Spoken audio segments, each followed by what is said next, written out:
Alright, let's do Gaddafi. I have to admit he is... Great news, guys. Yours truly's video about Gaddafi has been fact-checked, specifically by these guys. So I thought, as a bit of fun, we'll have a look at it, see what they say. Myth or truth? How rich was Gaddafi's Libya? From time to time, we see internet articles, social media posts, and most recently TikTok videos comparing Libya's economic situation before and after the reign of former leader Gaddafi, who ruled the country for nearly 42 years before being ousted by the Arab Spring Revolution that received NATO support in 2011. One of the most recent videos, breaking down what is believed to be perks of Gaddafi's rule, is a viral TikTok by Count Daedalus. Hey, I know that guy. During which the user shared facts about Libya. Daedalus rightfully attributes most of the wealth distributed by Gaddafi among Libyans to the oil wealth Libya has enjoyed since the early 70s, which continues to be one of the most valuable resources of wealth in the country, even after 11 years of the post-Gaddafi era. God, for future reference, I must never ever wear a vest while making a video again. Currently, Libya does live through some of its most challenging times due to political unrest that continues to rot the country even after years of civil war that only ended in 2020. In this article, we'll break down the different facts showcased by Daedalus, who continued to post another video afterwards deeming Gaddafi as a dictator to make sure his followers did not assume his previous video was pro-Gaddafi.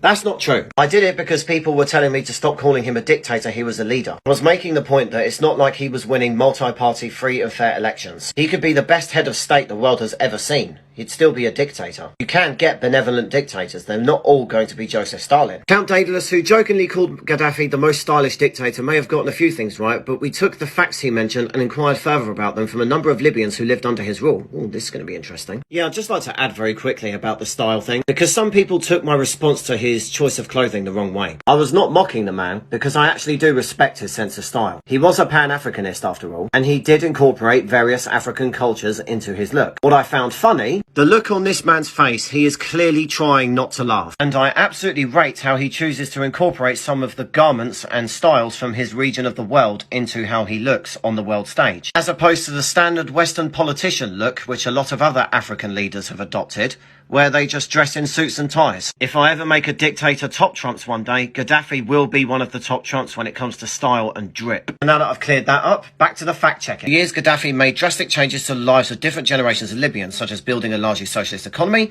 and advocating for African and Arab nationalism. He even always liked to be called the King of Kings of Africa, citing his plans to create a gold-backed African currency that was going to be freed from the International Monetary Fund and potentially compete with the US dollar. However, these plans never came true. Yes, I wonder why that was. He made it to power after a military coup against King Idris of Libya, who was then sent to exile in Egypt. By the end of his reign, Libya was ranked first on the HDI in Africa. This might be true on paper. In 2010, the HDI published by the UN Development Programme ranks Libya as the top African country in terms of education levels, medical services and life expectancy. Yet Count fails to mention that Libya, a country that owns major reserves of both oil and gas and has an extremely small population compared to its area, ranked 52nd globally, unlike many other countries with similar natural resources. Yes, guys. That's ranked globally. I wasn't talking about globally, I was talking about Africa. Such reports often rely on figures provided by government officials, which cannot always be trusted in countries where leaders would do everything possible to prove their decades-long power was worth it. Okay, fair point. But there's usually counter-arguments to this. And I scoured the internet for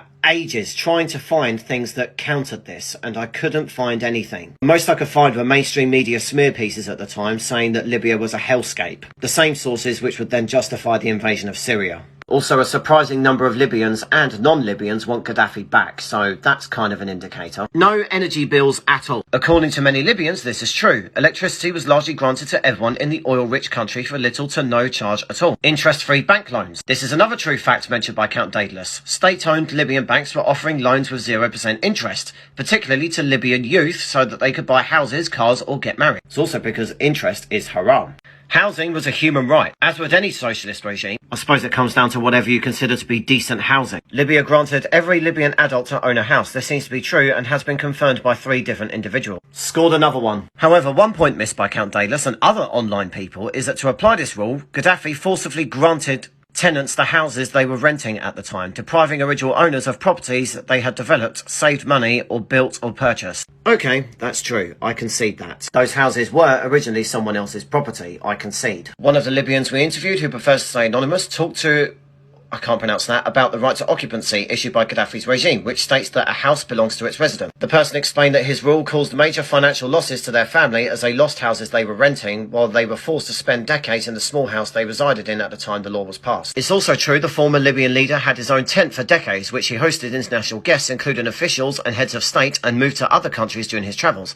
But the tent was not everything Gaddafi owned. Shortly after his regime was overthrown in 2011, hundreds of Libyans were finally able to break into a number of his royal palaces, only to discover extravagant buildings with every possible luxurious item in existence, including several golden statues. After his fall, his wealth was estimated to be around 200 billion US dollars to his name, not to mention the many other billions who were owned by his wife and 8 biological children. Yes, I concede again. But Gaddafi wasn't exactly Fidel Castro, who was effectively the only rich man in Cuba, died with $900 million worth of assets to his name, while the average Cuban made $20 a month. At least while Gaddafi had accumulated his wealth, he had something to show for it with his legacy. His people were in a fairly decent state. I can't say the same for other socialist regimes. Education and health services were completely free, also confirmed by every Libyan we talked to while writing this article. One of the Libyans we contacted, who prefers to stay anonymous, confirmed that this is a fact, but highlighted that both sectors were severely underdeveloped during Gaddafi's reign, which he thinks was one of the main triggers of the Arab Spring Revolution in Libya in 2011. Yes, I am sure that's one of the factors.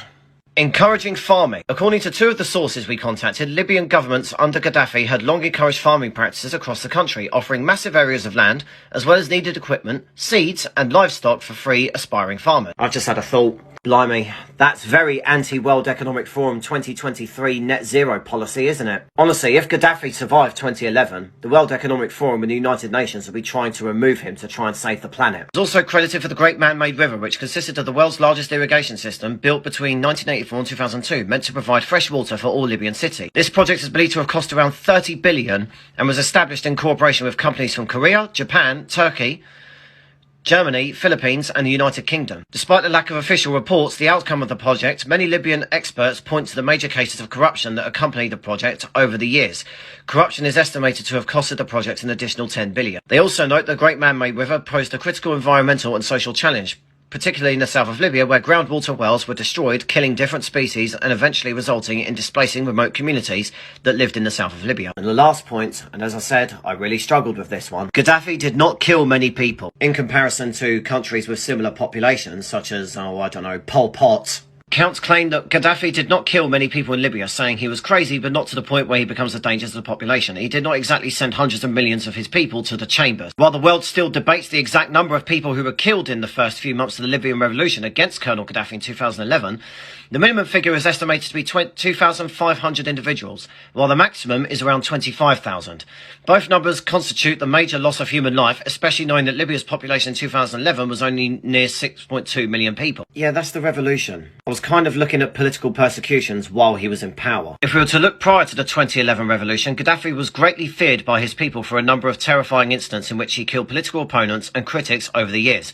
The most famous of all was the execution of Libyan dissident al-Sadek Hamed I've probably butchered that name, on the 7th of April 1984, following a failed coup attempt. Gaddafi's regime accused so-and-so of being a member of the Muslim Brotherhood and being an agent working for the United States. At the time, Gaddafi had ordered a mass gathering of university students in a football stadium in the city of Benghazi, only to surprise them with the execution taking place in the field upon their eyes, which has since perceived as an attempt to scare any future critics. I mean, I'm not making excuses for it. I disavow it, but that's just average dictator behaviour. And with Gaddafi, there wasn't that much of that, compared to other leaders anyway. Videos of the well-known execution are available online. Following his capture by rebels and death in 2011, several of his unique all-female bodyguards came forward saying that Gaddafi used to abuse and them, saying they did dare not report such offences when he was in power. Again, I can imagine that is probably true. And that's the end of the fact-checking. To the person who wrote this, I salute you. I must admit I was expecting a Reuters-level smear piece. But as far as fact-checking goes, this is pretty good. It expands on many things that I covered and some things that I did leave out because I either didn't know about them or I just couldn't include them in the 3-minute video at the time. This is the first time I've ever been fact-checked by anyone and I like to think I came off pretty well. I'll take the W. So that's 3 articles I've had written about me now. Hey TikTok, can I get a verified checkmark yet?